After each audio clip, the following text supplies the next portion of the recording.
Hi, ladies, it's Beth from Be Styled, and I'm back after being off for a couple Tipsy Tuesdays. It's time for Tipsy Tuesday Live. Welcome. I'm coming to you from my office, coming from a new location, which always presents new technical difficulties. And I have a very bold lip going today. Wow. Anyway, why not?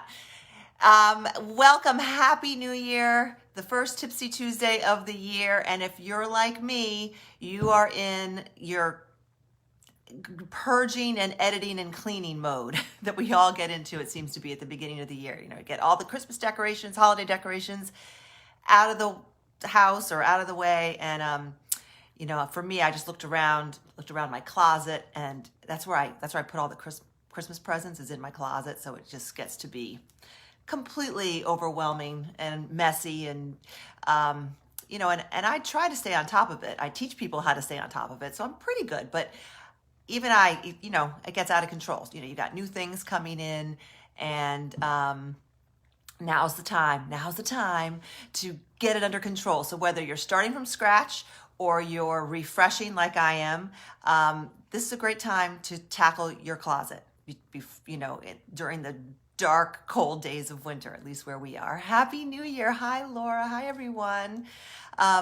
So if you are in my Closet Edit Bootcamp program, you know that there are basically 3 steps plus a 4th maintenance step. There are 3 steps that I teach in that program. And if you're interested in the program, I did drop the link in my description box here. But the 3 steps are, in a nutshell, the getting organized step, which is kind of where I am right now, which I kind of enjoy. Like, that's an easy one, sort of.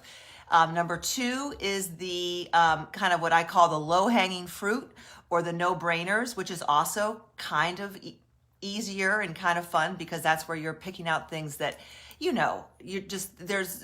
either picking out the things that you're keeping, so it's an easy decision, or you're picking out the things that you're like, why is this even in my closet? Either it's trash, or it's completely just doesn't belong there, or for a fact you don't want it and you're donating it.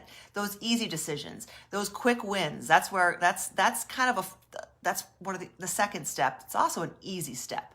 And it's, you get that immediate gratification, because you do get to haul that bag away, or, you start to see things better, and that's great. But the real transformation comes in the 3rd step. And it's the 3rd step that people get hung up on, it's hard. So people, myself included, kind of stop. You get to those hard decisions, and you're like, I took my bag away. My closet's better than it was. I'm good for now. I'm going to delay these hard decisions and just leave them there. And that's what I want to talk about today, because the first, like anything else in life, the easy steps, you can do that, right? It's the hard stuff. And that's where you're going to get the transformation, is when you do those hard things. And I want to try to make them easier. And I'm going to do that by identifying the 3 mental roadblocks that I have, and that across the board, all the women I've worked with over the years fall into these 3 categories.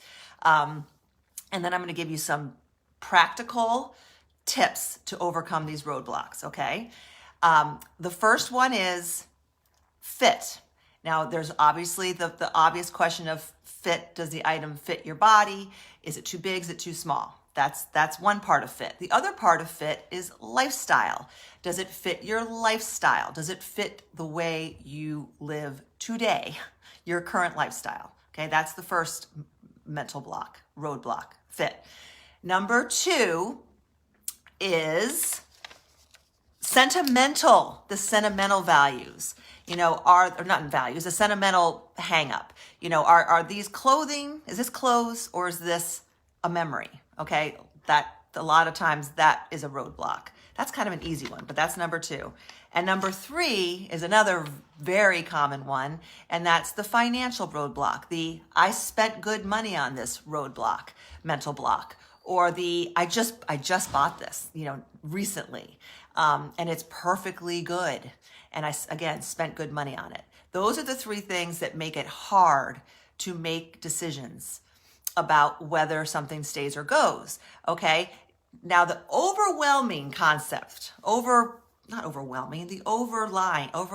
the main concept you need to keep in mind as you're going through these exercises is your wardrobe consists of the clothes you wear. It doesn't consist of everything in your closet. It's not really part of your wardrobe if you never ever wear it. And if you never ever wear it, it's not part of your wardrobe and it doesn't belong in your main closet. Keep that in mind. Now, we're going to start from the top with fit. And I take a very practical stance on this. I'm not someone that's going to say, if it doesn't fit your body today, get rid of it. Or if it doesn't fit your lifestyle today, get rid of it. That to me is just, it's not realistic because we are changing people, especially women my age, a lot of your ages. Our bodies change daily, practically, definitely weekly, monthly, whether like it or not. Things change. And right now, in case you didn't know it, we're in the middle of a pandemic. So a lot of our lifestyles have changed dramatically. So to say, well, I'm not going to the office anymore, so I'm going to get rid of all my office clothes is just, it's not realistic, right? We don't have endless money to go buy new things. And that's just not smart. It's not good for the environment. It's not good for our wallets. It's not smart. It's just, we're not doing that. Okay. So I'm not going to tell you this if it doesn't fit your body or your lifestyle to get rid of it. But here's a strategy that you can use. Simple. For fit, I'm not going to get into today. I will on another day, and I'm going to have my Carol, my local favorite psychologist, body image person, to come talk about this. But the whole "does it fit you today" question. In order for it to be in your closet, it does need to fit you today. And I know we all hang on to things that we loved, that we used to be able to wear, and we think, oh, if only I lose 5 more pounds or 10 more pounds, I'll be able to wear that. That's fine. But here's what you're going to do. For those pieces that just do not fit you, you're going to look at them, try them on, make sure they really don't fit you. Sometimes I see women say, oh, that's not going to fit. And then they try it on. They're like, oh, wow. As a matter of fact, it does fit. I mean, a lot of fabrics are a lot more forgiving than we think, and things, you might be surprised. So you're going to try it on. You're going to have a full length mirror. You have good lighting. You're going to try things on as you make these decisions. That's very important. I recommend taking a selfie versus just looking in the mirror. For whatever reason, it gives you a better view. Okay. So if it doesn't fit you, then you're making the decision that says, if this fit me, would I wear it? Do I like it? Did I like it when it fit me? Did I feel good in it? Was it comfortable? Because anything that's not comfortable, if it's like a sweater that's itchy or pants that just, the rise isn't right on you. If it wasn't comfortable when it fits you, it's not going to be comfortable the next time it fits you either, most likely. And you're not going to wear it. So get rid of it. But if it's something that you say, if I lose 5 pounds, these pants are favorites. I want to keep them. They're great pants. They are in style. They're on trend. I love the way I look and feel in them. Then they go in the box. Okay. Or they're going to go in a box out of your closet, and you're going to label that box, size fluctuation. That's a great term for it, because this applies to clothes that are too big as well. Maybe you've gone through weight loss. I know a lot of you have gone through big weight loss over the pandemic. So good for you. And you have clothes that are too big. If they're really too big and you're never going to be that size again, donate them. But if they're just a little too big and you think, well, things change and I love these pants, but they're just a little too big, you might want to put them in the size fluctuation box. Maybe have 2 different ones, one for the too big clothes, one for the too small clothes. But the trick, in order for them to go into that box, again, they have to be in style. You have to like the way you look in them when they fit you. And you're not just putting them in there for a willy-nilly amount of time. You're not going to assign a weight. You're not going to say, I'm going to wear these when I lose 10 pounds. No, you're going to give yourself a date, and you're going to put it on the box, and you're going to put it in your calendar, a reminder on your little iPhone, and say, okay, on this date, whether it's 6 months from now, 3 months from now, a year from now, depending on what we're talking about, I'm going to go to that box and I'm going to try those clothes on. And if they still don't fit, they're gone. They get donated. Okay? Because when you're doing this, you need to think, and before they go in the box, when you're asking yourself, am I keeping them? You're also asking yourself, am I willing and am I currently committed to doing what it's going to take to make these things fit? If these things are really small and you wore them in 2004, before you had kids or whatever it is that realistic? Like, are you at a point in your life where you're willing to say, I'm going to do what it takes? Yes, I am going to lose the X number of pounds it takes, and I have a plan to do that. Then let it go in the box. Otherwise, you're just taunting yourself. You're just, it doesn't make any sense.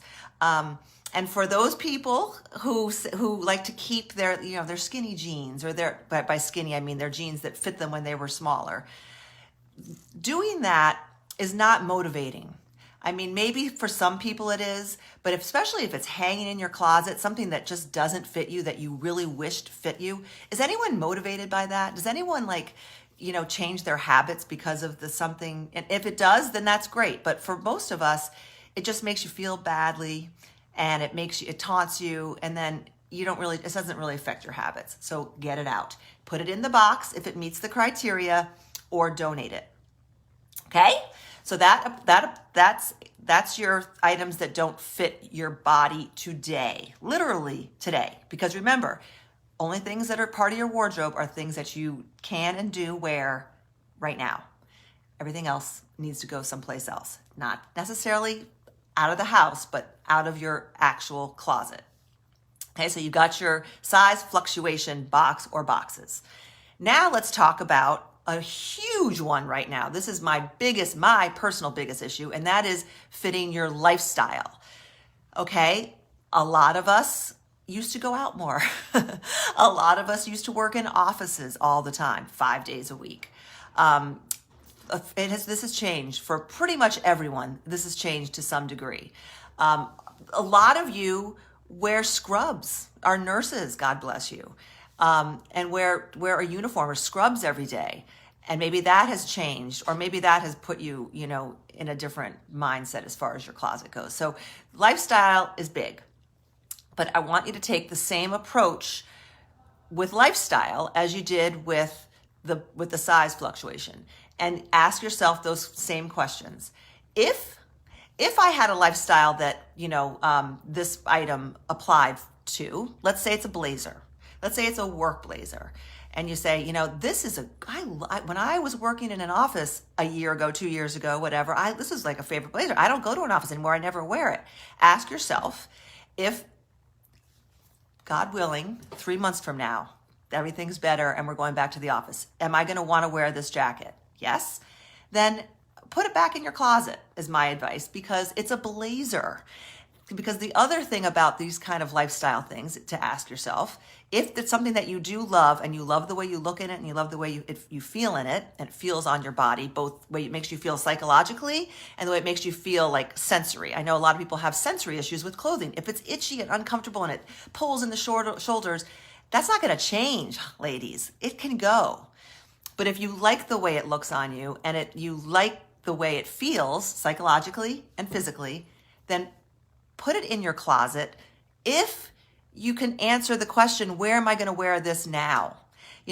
Using the blazer example, for me, I haven't worked in an office in, I don't know how many years, but I still love a good blazer, and I have a handful of blazers. I could count them in my head right now, probably 5 or 6 blazers. And I keep them in my closet. And they're almost all are year-round blazers, with 1 or 2 exceptions. And I try to wear them for my at-home lifestyle, or, if I'm going out. A blazer is something that you can wear casually or to the office. So if it's something that you can put in your closet and try to give it some life, do that. Don't just say, well, it's a blazer. It's pandemic. I don't wear a blazer anymore. I'm going to sell it, or I'm going to get rid of it. If you're really never going to wear it, do that. But if there's a chance you can wear it now, or realistically you would wear it, your lifestyle is going to go back to that blazer lifestyle, put it in your closet. Or if it's an item that is not part of your lifestyle now and probably won't be for a while, but you still love it, and you love the way you look and feel in it, put it in your kids' closet. Take a section of their closet. God knows they don't hang up their clothes anyway, right? Or maybe they don't even live in the house anymore. take a little section, small, we're being finite here, and stick those clothes there. And then again, put a reminder on your phone, in your calendar. I'm going to go to that closet in X number of weeks, months. Don't put it out too long, and think about the seasons and say, do I still love this? Would I wear this, when the world comes back? And then decide. Okay. So that's our first mindset, mind block, the fitting your body, fitting your life. And those are tips for how you're going to address those questions. Okay. I should stop and see if I have any questions, but I really can't tell. So I'm going to just forge ahead because I have a lot here. Number 2 is the sentimental. Okay. I'm not a very sentimental person. I get it from Mary. Like, I'm sentimental, but I try not to tie too much sentimentality to things, but I know a lot of people do. And I wish I was a little bit more that way, to be honest. I'm kind of like, check it. Kids' artwork, check it. But if you are very sentimental, then you're going to get an even smaller box. The smallest box you can find realistically, smaller than, some of these other bins that you're going to store things in. Because if it's sentimental, you can't have a lot of it, because then it's just not really that sentimental. You have to be very choosy when you're picking your sentimental things, because clothing is functional. Clothing is meant to be functional. Clothing is not a memory. If it's, you can take a picture of it if it's just a memory. Take a picture, save a picture of yourself wearing it at a very special time and put that in a frame and check that off your sentimental bucket list, okay? But keeping it in your closet just because, I wore it to my engagement party or to my daughter's engagement party, but I'm never going to wear it again. Take a picture, save a picture, but put the item, either give it away if you're really never going to wear it again, or if you just absolutely can't part with it, that is fine too. But you're going to have that small receptacle and you're going to put it in there and you're going to label it and you're going to put it someplace safe where it's not going to get damaged, and you're going to take it out of your closet because it is what? It is not part of your wardrobe, right? Because you don't wear it.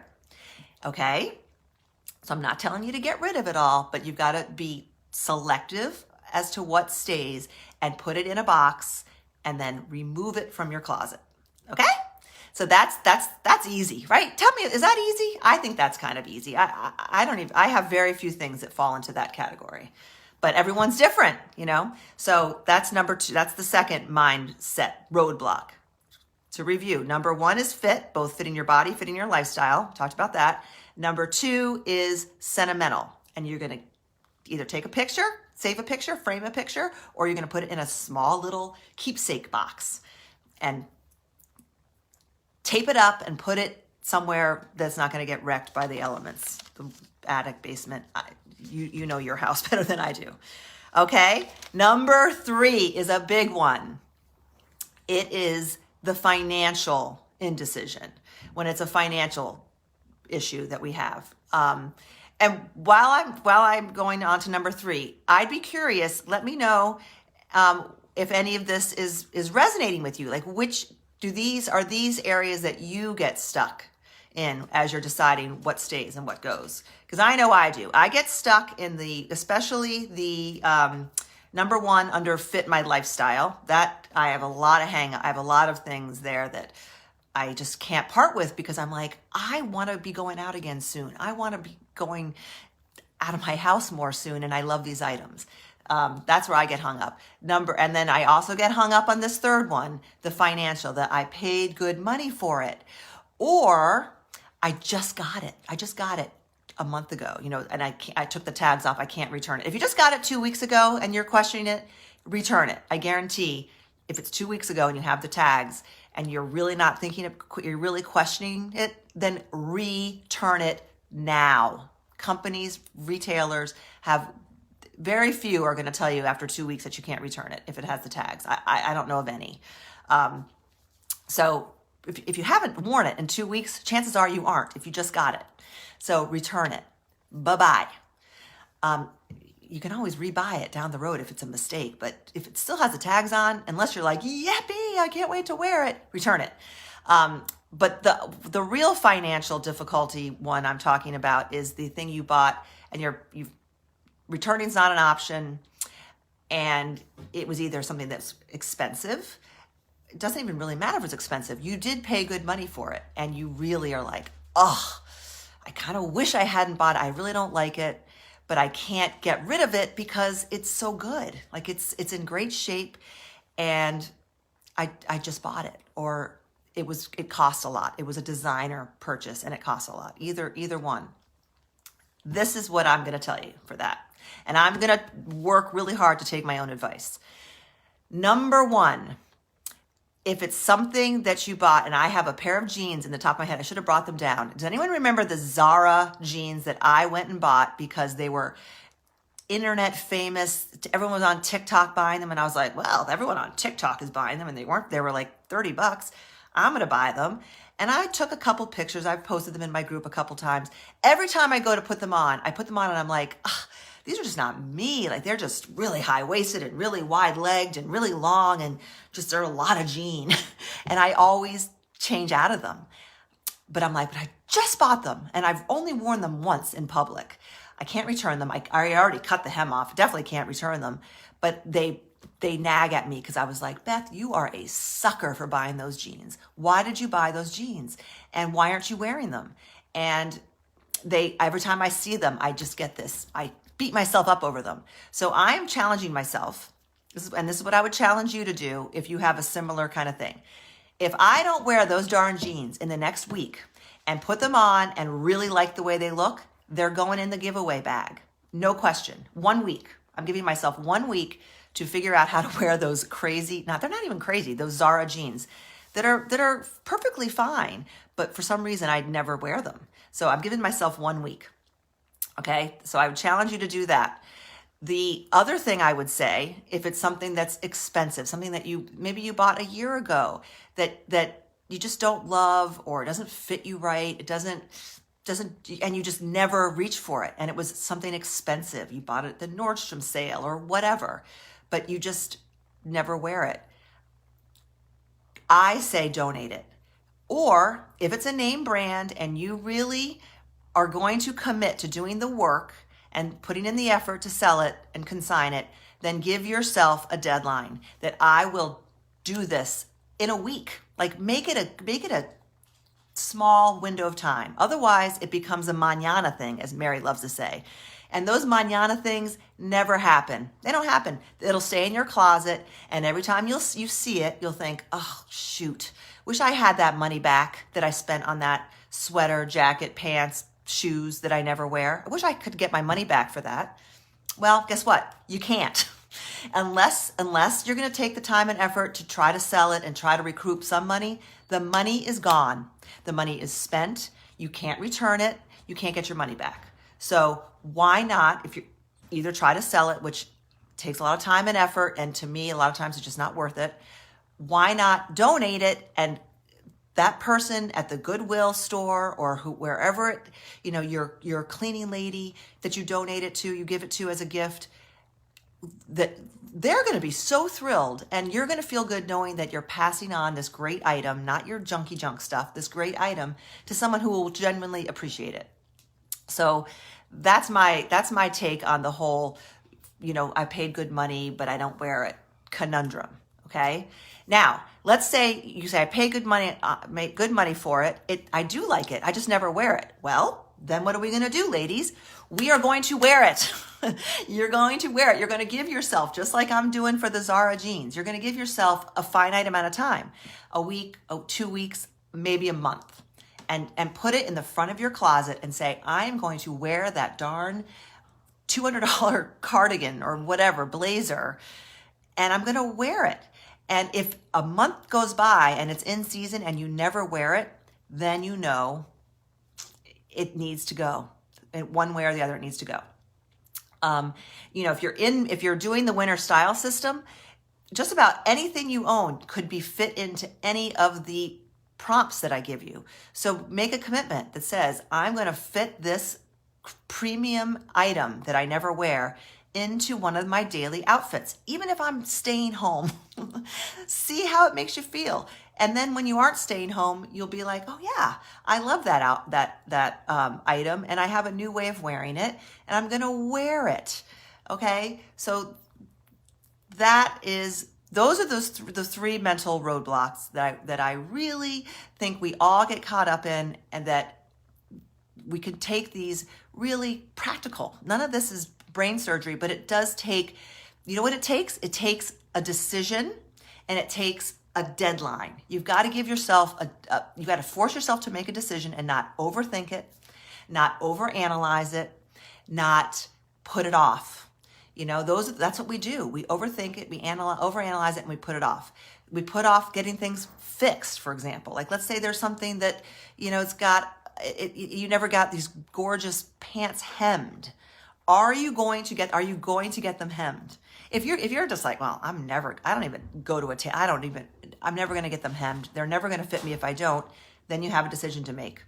You're either going to sell them, you're going to give them away, or you're going to write on your calendar today, your to-do list, find a tailor, take the pants to the tailor, and give yourself a deadline. You ladies are disciplined people. I know you are. Give yourself a deadline. And I'm again, going to take my own advice. Same thing with shoes that need to be fixed. Pants that need to be hemmed, jackets that would be just right if you got it tailored. If you're never going to do what it takes to make that jacket fit you, why is it hanging in your closet? You got to be disciplined and take action and give yourself a deadline. Okay? So remember, it's only part of your wardrobe if it's something that you wear. And that's the bottom line. We have too much in our closets. I have too much in my closet. I am all motivated right now to go back to my closet. I've done step 1. I've done the organizing step. The low-hanging fruit, easy numbered step 2, where it's the no-brainers, that I'm going to do a refresh of that. But then step 3 is the big, I call it the great try-on, where you need to take those things that you're not sure about. You need to try them on and make these decisions. And I am going to do it. And I challenge you to do the same. And if you want the step-by-step guide and you want my help there's a private Facebook group just for the Closet Edit Bootcamp. I encourage you to join the program. It's $27. A lot of you already are in it, or a lot of you bought the program a year ago. It's the same steps. Maybe you got stuck at step number 3, like a lot of us do. Go back, dig it out, send me an email. I'll resend it to you. Or I sent you an email this past couple days if you were a member. If you've already bought it, reminding you about it and asking you to join the private group where we're going through it kind of together, because I'm happy to support and give you more of my ideas and some tough love. Okay, but I'm going to take my own advice today, and I'm going to go set my timer. I recommend setting a timer for whatever time you have, 30 minutes, and go just take it by category. Don't just go into your closet and say, I'm going to spend 30 minutes just going through these decisions in my whole closet. Pick a category. Say, I'm going to spend 30 minutes and go through, start with the hard stuff. I'm going to go through every pair of pants that I'm not sure about. Every pair. And I'm going to try them on, and I'm going to go through these exercises and put them in the appropriate box, the size fluctuation box. Hopefully you don't have any sentimental pants, or put them, decide whether you're going to sell them or whatever, or put them back in your closet where they belong and commit to wearing them. Work them into your daily rotation.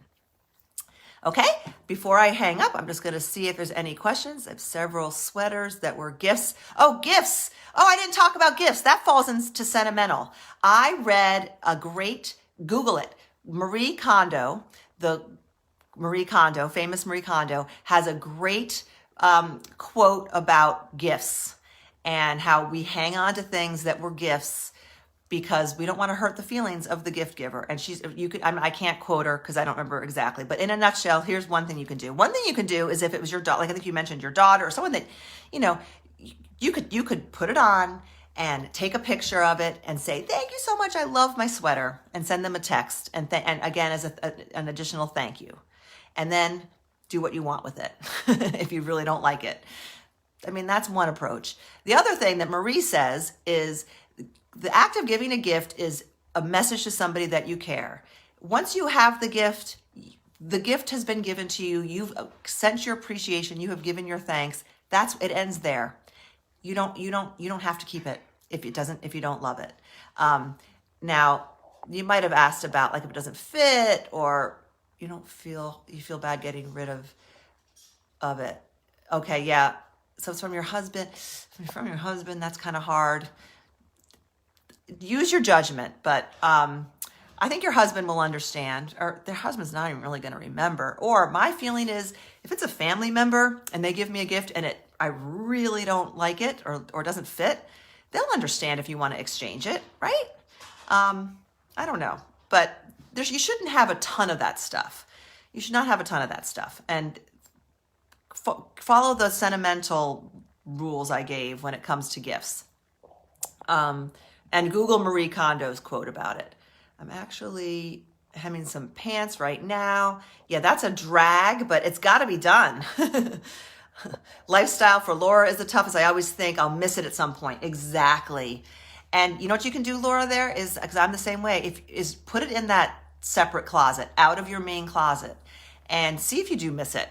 And see if you're like, oh, I want to wear that jacket, then go get it. But if it's 6 months goes by and you haven't missed it, go back to that closet and weed it out. Unless you're moving or downsizing, you don't really have to make all the decisions right away, don't take that too literally, because that's a problem I have. I'm like, well, I still have this pretty big closet and we haven't downsized yet. I'll deal with it when I downsize. That's one approach, because you figure I've got the space for it. I do love the item, but don't delay decisions too long. If you know the decision, just make it and know you're not going to miss it. You really probably aren't going to miss it. If you're not sure, give yourself a deadline and put it in a different closet. Let's see. Kristen says it's the financial, right? And it's just, you just have to, it's self-talk. You have to tell yourself that money is gone. That money cannot be recouped unless you're going to do what it takes to sell. And you can sell on eBay, Poshmark. Those are the two. Poshmark is the one that I've used. It's relatively easy to do. You can learn how to do it easily. It's just all you need is your phone to do it. It's relatively easy. It's still time consuming though. And you get very little. Those people buying on Poshmark, they are not spending big money unless it's, a Tory Burch something or a designer that is in great condition. If it's just, a Banana Republic sweater, you're going to get maybe $10 for it, honestly. And is it worth it to do the posting they send you the label, put it in the box, write the note for $10. You have to sell a lot of sweaters to make that worth it.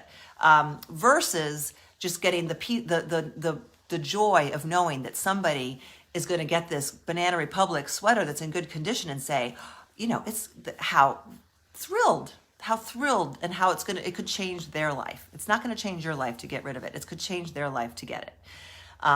So I can't tell you what to do with that, but those are the big questions to ask.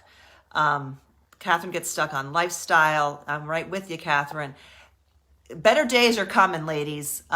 Better days are coming. So we're not getting rid of all of our stuff. Otherwise, we'd all be wearing joggers and comfortable, cozy sweaters. The only thing be in our closets, right? So my message on that is force yourself, not every day. That's not realistic, but several times a week, force yourself to put on real clothes. I mean, it is a Tuesday. It's Tipsy Tuesday, so I'm not going anywhere today. I'm wearing white jeans with a belt. I'm wearing boots. I even have my shoes on with cute socks. And I'm not going anywhere. And I'm doing it because of my winter style program. I need to walk the talk and talk the walk and all that. But I probably, if I didn't do this on a fairly regular basis, I'd be a mess. I would be a psychological mess. I'd be cranky. So I'm not saying that getting dressed, just get dressed, is going to change your life and put you in a great mood and end the pandemic and end any illnesses you have or troubles you have. No, I'm not saying that. But I'm saying it will help. It will definitely help. It will make a bad situation a little less bad. And you own the clothes. They're in your closet. We know you have these clothes in your closet. So carpe diem, seize the day, put them on your body. And then at 4 o'clock, when it's pitch dark, put on your pajamas. But at least until 4 o'clock, you had some real clothes on, and you'll be more productive. You'll be less cranky, and just try it. Try it. Give yourself 2 days a week. Say, okay, Tuesday and Thursday, I work from home. Tuesday and Thursday, I'm actually going to put pants on. Pants that have a button and a zipper even maybe, even though you're on Zoom calls all day. It's a weight maintenance or loss trick too. I swear, you are less likely to overeat and eat poorly if you're wearing real pants. I believe that. You really are. So try it. It's a good little trick. All right.